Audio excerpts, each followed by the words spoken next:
All right. Okay. Should be. I think now we're almost live. Okay. Let's get rid of this. Get rid of this. All right. We are live, everyone. I'm Brother Doug with my mom, Sister Sharon. And we got Sister Marissa, Brother Dennis with us tonight. We are the Awakened by Yahuwah Assembly and Yahuwah Almighty Yahushua Messiah. Tonight, we are doing the part 11 of this series known as areas in these other manuscripts that agree with the Septuagint. So, the name of the study, it was originally too long of a name, so I had to shorten it to LXX Supremacy Study. So basically, this is a study going to show how other manuscripts, whether Dead Sea Scrolls, Latin Vulgate, Targums, whatever ones you can think that predate the Masoretic, there's many areas in the Tanakh where they give second, third, sometimes fourth, and even fifth witnesses to an LXX reading, a Septuagint reading over the Masoretic. Now, we obviously don't have time tonight to go into what exactly the Septuagint is versus the Masoretic. My recommendation, this is why I make playlists for you guys. Go look at the playlist on our YouTube page. And if you want, well, you're going to see it on my YouTube page anyway, because this is a live. So you're going to see my YouTube page. So I recommend go into the playlist. The playlist should be LXX Supremacy playlist. Or it will say areas that the Dead Sea Scrolls, Targums, and Vulgate and Peshitta agree with the LXX. It's either going to be one of those two names on the playlist. And go to part one. I think in part one, we explain all this, what the LXX is, what the Masoretic text is, the whole history, because it's a very long history, guys. And unfortunately, I can't rehash it every time we do, part 11, 12, 13, 14, you get it. So, and if you guys want, I can give you guys links. I can give you a link to where I do almost like a manuscript for dummies type of video. It's a very short 40-minute video. So if you guys want, check, I can leave a link to that so we don't have to keep re-explaining what these manuscripts are. So just to save time. Okay. Anyway, let's get going. Let me see here. So we got our first cross-reference here that I think my mom is going to read for us is in the book of, not Psalms, Exodus. We're going to be looking at Exodus 35. Mom, could you read for us Exodus 35, verse 5 and verse 6? Okay. From what you have, take an offering for Yahuwah. Everyone who is willing is to bring to Yahuwah an offering of gold, silver, and bronze, blue, purple, and scarlet yarn, and fine linen, goat hair, and that's it, goat hair. Okay. So it says offering, right, in yours? Yeah. Okay. Why this did that? Sometimes when I type, it does a stupid extra space for no reason. Okay, so let's look at that word there, offering. So what's interesting here is the Septuagint and the Vulgate, instead of offering, they say first fruits, which to me is a little bit more specific. It's showing that it's a specific type of offering that's being mentioned, which actually makes sense. And this is a perfect example. I forget if Sister Marissa, you and I had a conversation about this one time, about is first fruits only food and all that.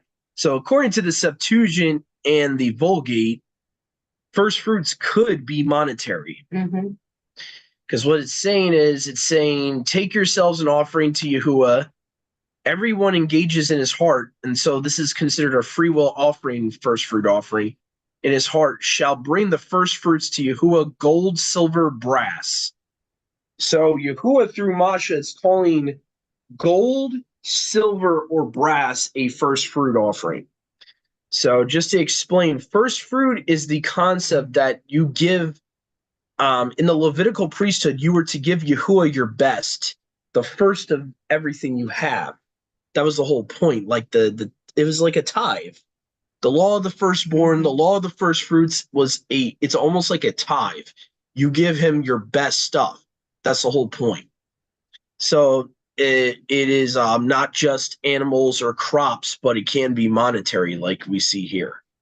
So for whatever reason, the Masoretic, when they did this verse, they kept it as offering. Now, for whatever reason, whether they thought their people already knew that this is a first fruit, you see here in the Vulgate, it also has first fruits. So the Septuagint and the Vulgate decide rather than keeping it just as offering to make it distinct for a reason.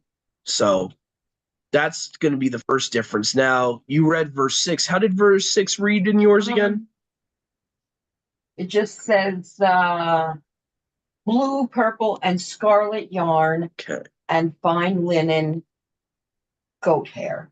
Okay.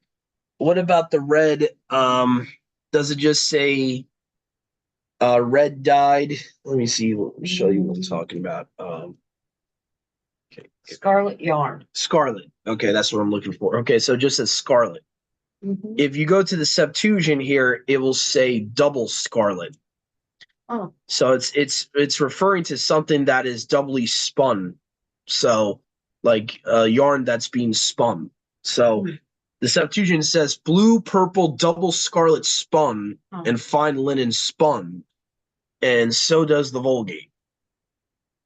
Twice dyed scarlet, so similar.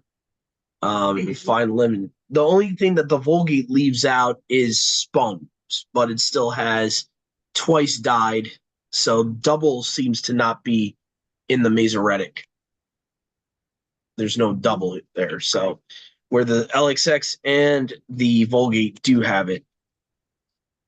Okay, let's find another reader here. Brother Dennis, if you have a translation on you or a scriptures on you, could you possibly read for us Psalm 68, verse 1?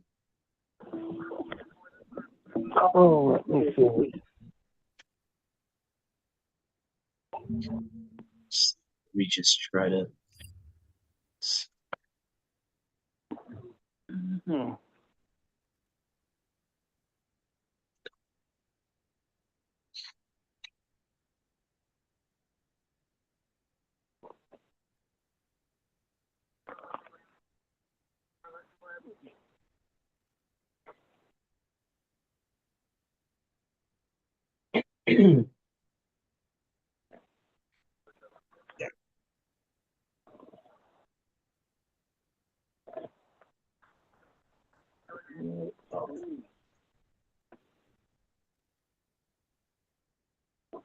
Psalm 68, verse 1.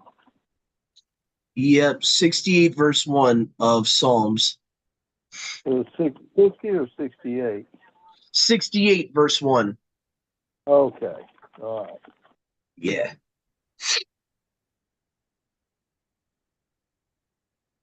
68, verse 1. Yahweh, it said, El Alayim arises, his enemies are scattered, and those who hate him flee before him.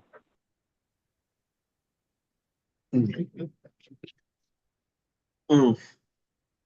Okay, so yeah. And it's kind of unfair to judge it with the ISR because they like to take out all the introductions. So let me just see here, look at my Mine has a little introduction. NIV here. For the director of music, that's what the Masoretic says. Okay, so the director of music, the Masoretic says, the Septuagint and the Vulgate say, for the end or unto the end. So let me put on the screen, guys, to show you what I'm talking about. So you go to eSword here, go to Brenton's in Psalm 68, verse 1. For the end, a psalm of Psalm by Daoud. Let Alua arise and let his enemies be scattered. Let them that hate him flee from before him.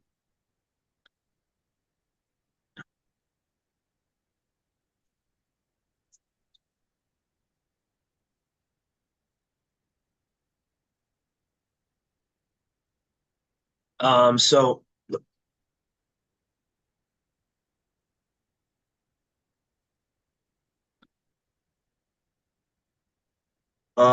so basically the main difference is for the end, a Psalm of Psalm by Daoud. So you don't have that in the Masoretic.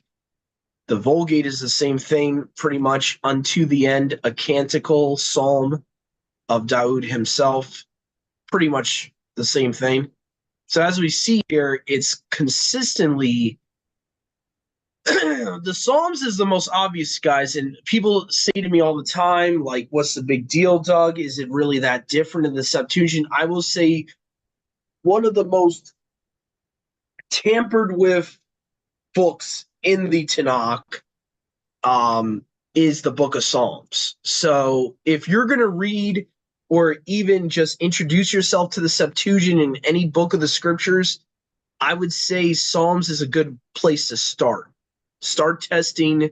If you can find a Septuagint online for free, like electronic version, start testing it with the Bible you already have, and you will see how much the Masoretes have tampered with Psalms. There's sometimes the introduction is not even there at all in the Masoretic. It's not just a translation issue like the ISR. Sometimes there will be the whole introduction will be wiped out. And then there will be instances where hallelujah, I forget how many times the word hallelujah is omitted in the Masoretic Psalms, but there's a lot of issues with the book of Psalms in the Masoretic text. So if you guys are interested in knowing more about that, again, go to our playlists. I think it's either going to be in issues with the Masoretic text video playlist I have, or it's going to be proof of the accuracy of the LXX playlist. One of those two. I might just give you guys both links on the description of this video just so you can check it out for yourself. So anyway. So where are we at? We're at what, 69? Okay, so we're at Psalm 69, verse 1, and I think I'll do one here. Okay, so Psalm 69, verse 1. What I would like to do would be really tube here while we have a second or two. I want to try to get the word software opened up here so I can actually use this here. I mean, I don't have all my stuff set up here, but at least I'll have the basic translations set up here. Okay. And I can do a compare view. Okay. Let's go. Let's arrange Bibles for a compare view. Let's do King James 1611, and we'll do LXXE.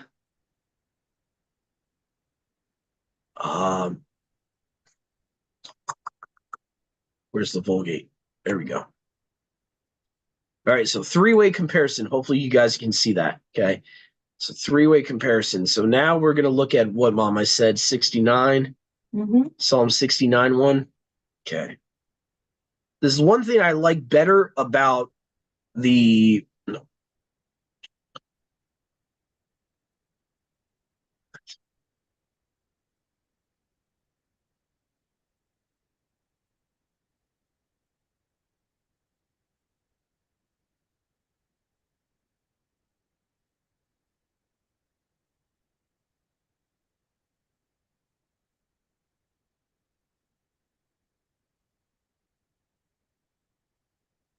All right, so 69 verse 1.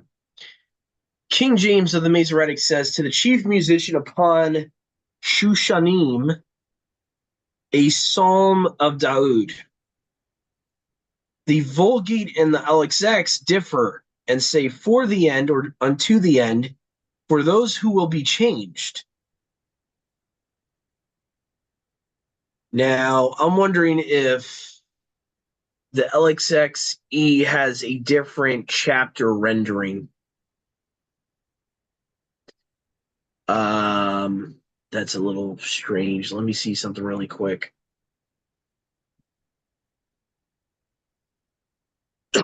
Either way, you have both of them saying for the end or into the end. I think the LXXE they try to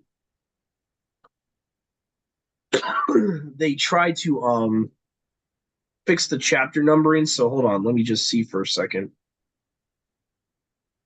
Okay.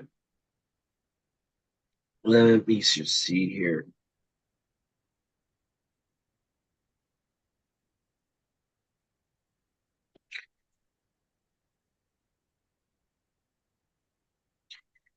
Yeah, for some reason the Septuagint here doesn't mention the resurrection, so that's kind of funny.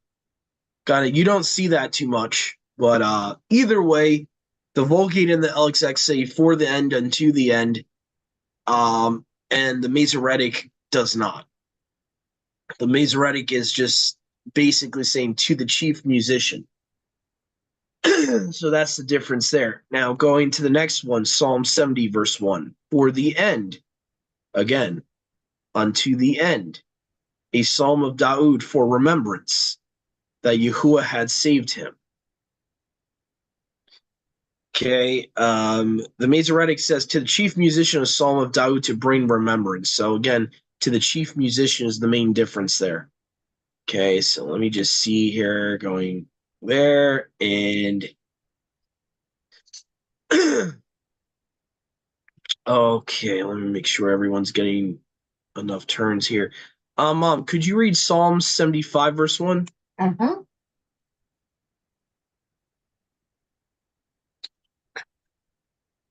Okay. It just says it's to the tune of "Do Not Destroy," a psalm of Asaph, a song. We give thanks to you, O Yahuwah, and we give thanks, for your name is near. Men tell of your wonderful deeds. All right. The Vulgate and the Septuagint both say either for the end and to the end, may you not be corrupted or destroy not, a psalm for Asaph. So the main difference there is the Masoretic says to the chief musician. The Septuagint and the Vulgate both say for the end or unto the end. So that's the main difference again there. Let's see here. Now we got Psalm 76 1. No.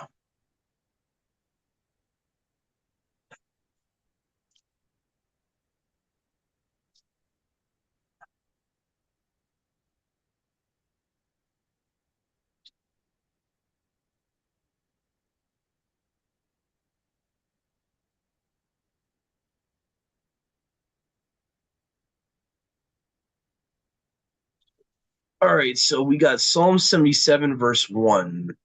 Okay.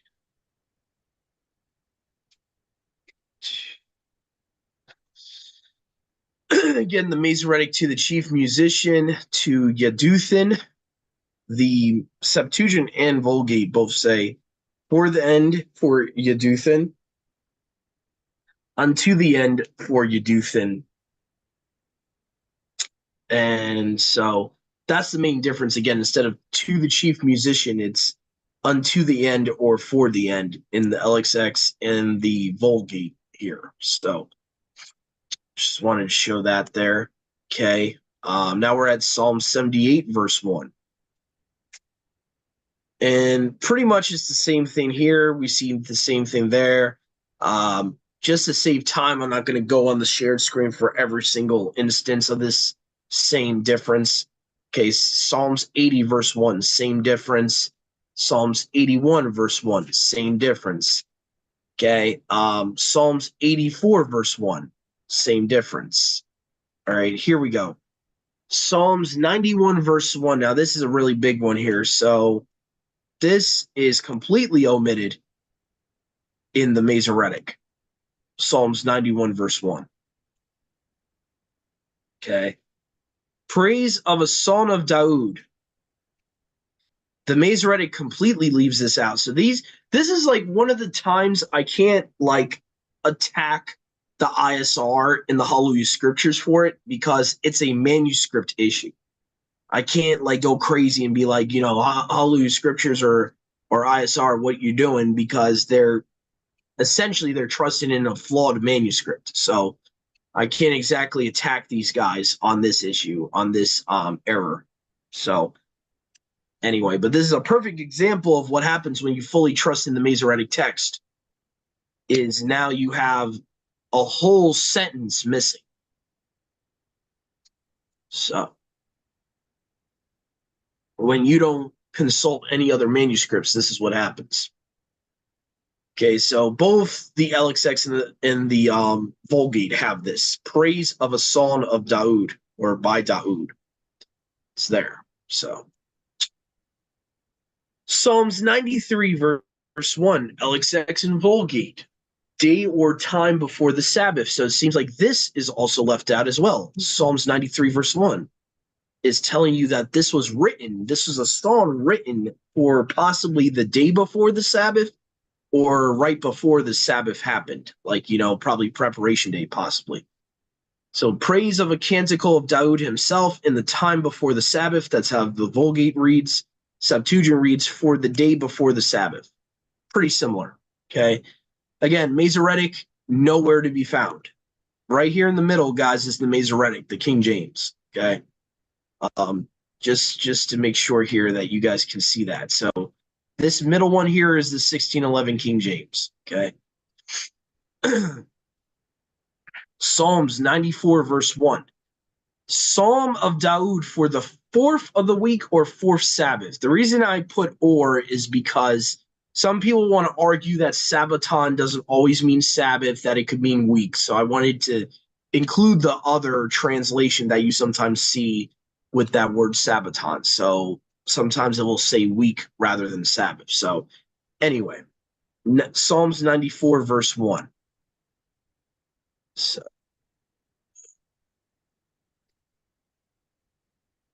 here we go. Psalm of Daoud himself, the fourth Sabbath.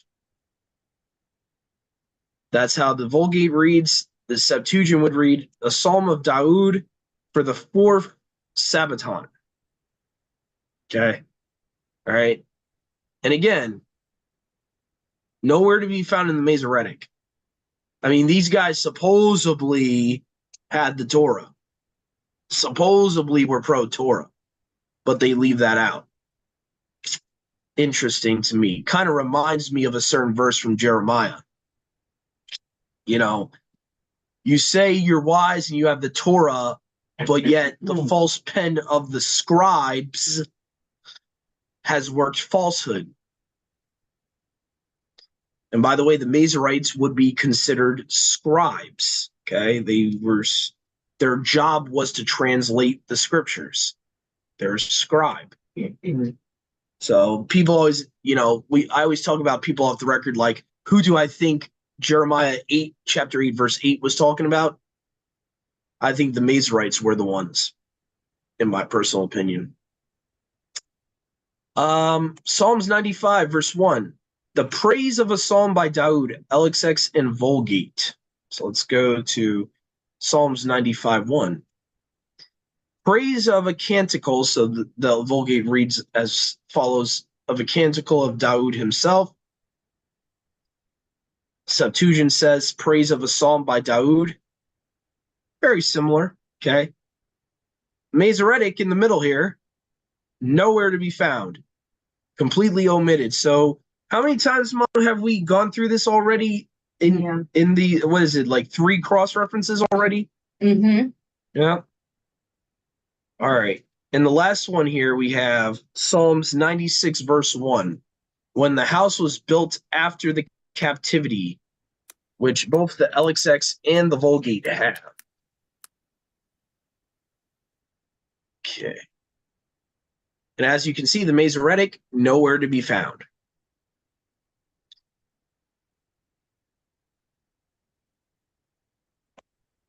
Okay.